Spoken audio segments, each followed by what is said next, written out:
मनन रसामृत को सब्सक्राइब करना और शेयर करना ना भूलें। शुक्रिया।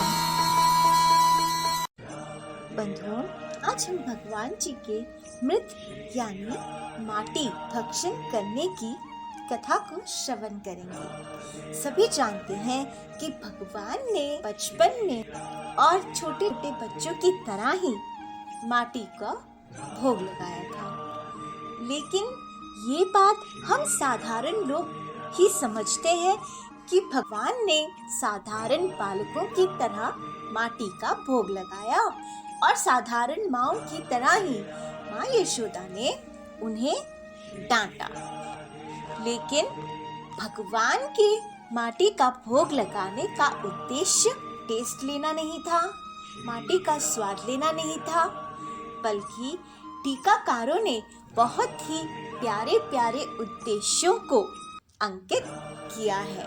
एक टीकाकार का कहना है कि क्योंकि व्रज में श्री राधा के चरण पड़ चुके थे, तो उस पवित्र व्रज का भोग भगवान ने लगाया और प्रसाद रूप में समस्त जग को, जो कि उनके ही अंदर विराजमान है, स्वयं भोग लगाकर उनको भी तृप्त किया।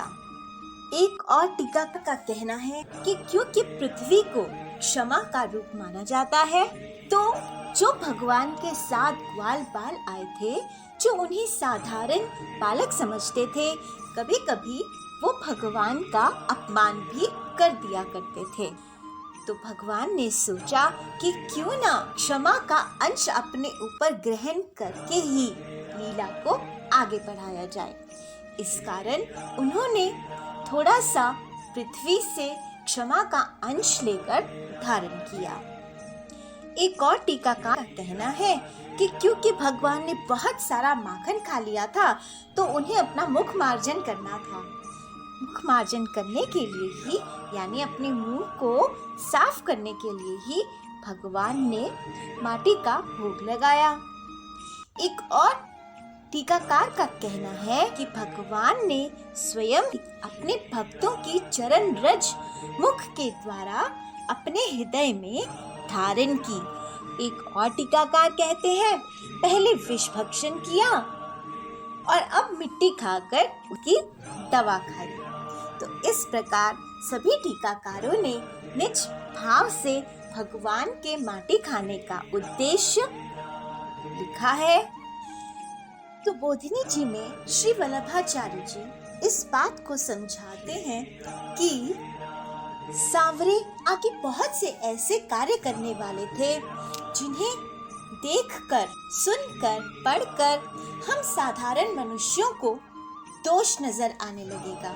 इसलिए वल्लभाचार्य जी कहते हैं कि भगवान की हर क्रिया के पीछे कोई न कोई सदुपदेश ही होता है। तो माटी खाना वैसे तो एक दोष ही है, लेकिन भगवान ने माटी क्यों खाई, इसका उद्देश्य कुछ और है। इसका उद्देश्य लोक कल्याण है, इसीलिए यह दोष नहीं है। इसी प्रकार आगे भी भगवान ऐसे बहुत से कार्य करने वाले हैं जो कि लोक कल्याण के लिए होंगे। अब यहाँ पर लोग कह सकते हैं कि अगर दोष नहीं है, तो माँ यशोदा ने, ग्वाल बालों ने और बलराम जी ने क्यों कान्हा को डांटा? क्यों ग्वाल बालों ने माँ से जाकर कान्हा की शिकायत की, बलराम जी ने कान्हा की शिकायत की और यशोदा माँ ने हाथ पकड़कर उन्हें तेज से डांटकर उनका मुंह खुलवाकर माटी को देखना चाहा? तो वल्लभाचार्य जी कहते हैं कि जो माँ यशोदा ने और ग्वाल बालों ने और बलराम जी ने कान्हा को डांटा, वो दोष दृष्टि नहीं थी, वो प्रेम के कारण था, वो स्नेह के कारण था। क्योंकि जहाँ प्रेम होता है, जहाँ स्नेह होता है, वहाँ अपने प्रेमी के अनिष्ट का भय लगा रहता है। तो ग्वाल बालों को, बलराम जी को और माँ यशोदा को यही भय था कि माटी खाकर कहीं कान्हा के पेट में कोई दोष ना उत्पन्न हो जाए, कोई खराबी ना उत्पन्न हो जाए, जिसे इन्फेक्शन हो जाता है वो ना हो जाए।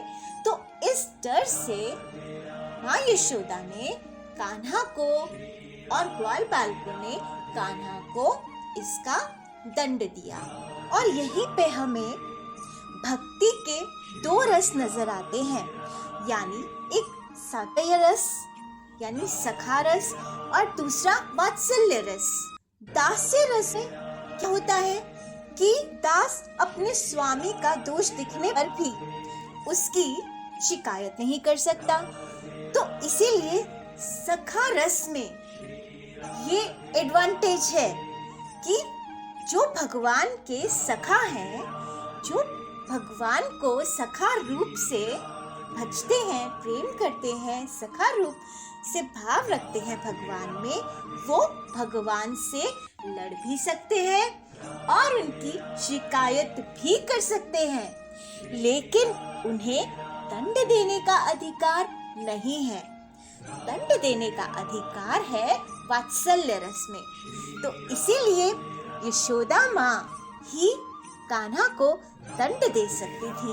तो बलराम जी और ग्वालपालों ने सिर्फ यशोदा माँ से भगवान की शिकायत की और माँ ने भगवान को दंड दिया और इसे भगवान ने स्वीकारा भी। तो सुखदेव जी कहते हैं, एकदा कीड़मानास्ते रामाद्य गोपतार कहा, कृष्णो मृदम भक्षित वानिति मात्रे नैवेदयन। एक दिन बलराम आदि ग्वाल बाल श्री कृष्ण के साथ खेल रहे थे। उन लोगों ने माँ यशोदा के पास आकर कहा, माँ, कन्हैया ने मिट्टी खाई है। हितैषिणी यशोदा ने श्री कृष्ण का हाथ पकड़ लिया। उस समय भगवान की आंखें डर के मारे नाच रही थीं।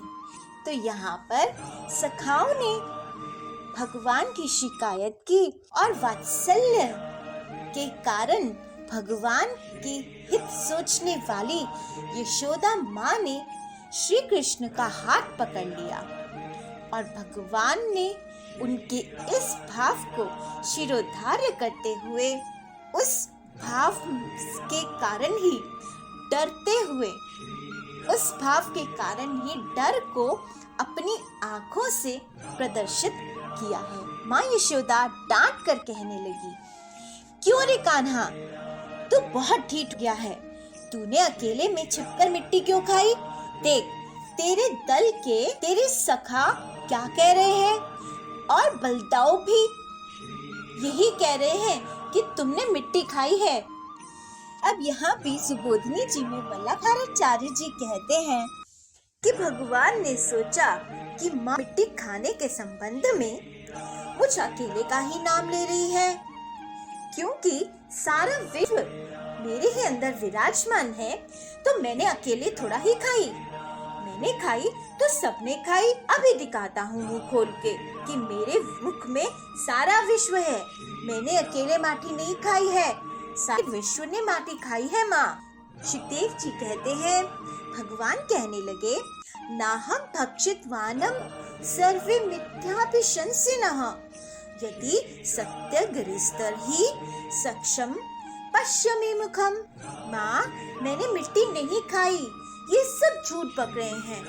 यदि तुम इन्हीं की बात सच मानती हो तो मेरा मुंह तुम्हारे सामने ही है, तुम अपनी आंखों से देख लो।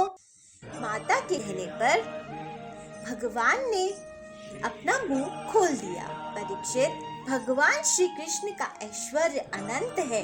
वे केवल लीला के ही मनुष्य के बालक बने हुए हैं। सा तत्र ततशे विश्वम जगत स्थास्नु च खम दिशः साध्वी विपाप्ति भूलोकम स्वायवग्नि न दुतारकम। यशोदा जी ने देखा कि उनके मुंह में जल अचल संपूर्ण जगत विद्यमान है। आकाश वह शून्य जिसमें किसी की गति नहीं, दिशाएं, पहाड़, द्वीप और समुद्रों के सहित सारी पृथ्वी, बहने वाली वायु, विद्युत, अग्नि, चंद्रमा और तारों के साथ संपूर्ण ज्योति मंडल, जल, तेज, पवन, वियत प्राणियों के चलने फिरने का आकाश, वैकारिक अहंकार के कार्य देवता, मन इंद्रिय, पंच तन्मात्राएं और तीनों गुण श्री भगवान के मुख में दिख पड़े।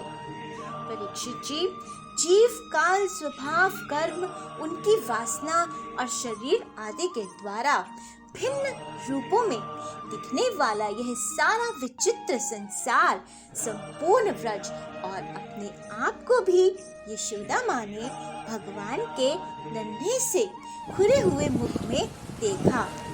वे बड़ी ही शंका में पड़ गई। किम स्वप्न एतदुत देव माया, किम वामदीयो वद बुद्धि मोहा। वे सोचने लगी कि यह कोई स्वप्न है या भगवान की माया, कहीं मेरी बुद्धि में ही तो कोई भ्रम नहीं हो गया। संभवतः मेरे इस बालक में ही कोई जन्मजात योग सिद्धि हो। ये सब देखकर एक बार तो माँ यशोदा के हाथ जुड़ गए, वो नतमस्तक हो गई और सोचने लगी, जो चित्त, मन, कर्म और वाणी के द्वारा ठीक ठीक तथा सुगमता से अनुमान के विषय नहीं होते, ये सारा विश्व जिनके आश्रित है, जो इसके प्रेरक है और जिनकी सत्ता से ही इसकी प्रतीति होती है, जिनका स्वरूप सर्वथा अचिंत्य है, उन भगवान को मैं प्रणाम करती हूँ। यह मैं हूँ, यह मेरे पति तथा यह मेरा बेटा है। साथ ही मैं व्रज रज की समस्त संपत्तियों की स्वामिनी धर्म पत्नी हूँ। ये गोपियाँ, गोप और गोधन मेरे अधीन हैं, जिनकी माया से मुझे इस प्रकार की कुमति घेरे हुए है। वे भगवान ही मेरे एकमात्र आश्रय हैं। मैं उन्हीं के शरण में हूँ, मैं उन्हीं के शरण में हूँ।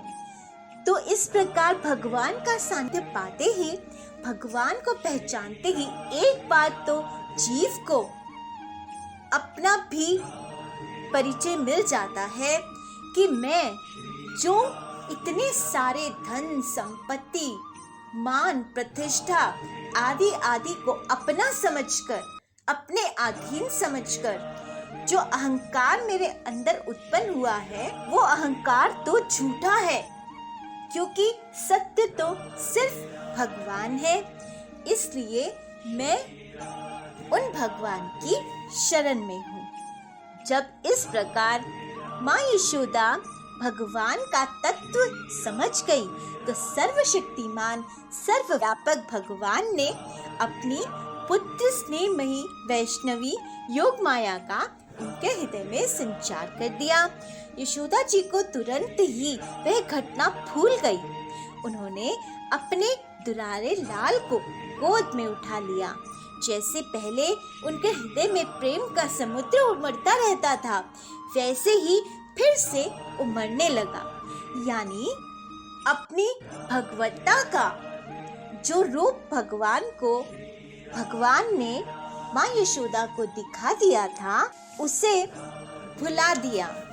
यानी उसे उनके हृदय से, मस्तिष्क से भुला दिया, ताकि वे भगवान को एक नन्हे से बालक की तरह ही, साधारण से बालक की तरह ही, एक साधारण माँ की तरह प्रेम करें, ममता करें। क्योंकि यदि यशोदा जी को ये याद रहता कि ये बालक तो भगवान है, तो क्या वो उन्हें छड़ी दिखा सकती? और भगवान को तो इस छड़ी को देखने का आनंद लेना था। माँ की छड़ी ही थी जिससे वो डरा करते थे, उस छड़ी का आनंद लेना था। इसीलिए भगवान ने प्रेम से अपने ऐश्वर्य को ढक दिया। जिनके महात्म्य का गीत गाते गाते भक्तजन, योगीजन, सांख्य, उपनिषद सारे वेद अगाते नहीं, उन्हीं भगवान को माँ यशोदा अपना साधारण सा पुत्र मानती रही। तो इस प्रकार भगवान ने मृत भक्षण की बहुत ही प्यारी सी लीला की। और साथ ही हमें भी समझाया है कि जिस प्रकार माँ यशोदा ने वात्सल्य भाव से, ग्वाल सखाओं ने सखा भाव से भगवान के साथ रहकर अपना जीवन व्यतीत किया, वैसे ही जब हम भी भगवान की कथा को पढ़ते हैं तो हमें भी भगवान में प्रेम भाव रखना है, स्नेह रखना है, दोष दृष्टि नहीं रखनी। तो आज के लिए इतना ही। अगले वीडियो में हम भगवान जी की वंशी का वर्णन सुनेंगे। तब तक नाम जाप करते रहिए। हरिओम नमो भगवते वासुदेवाय, हरिओम नमो भगवते वासुदेवाय, हरिओम नमो भगवते वासुदेवाय। जय बिहारी जी की।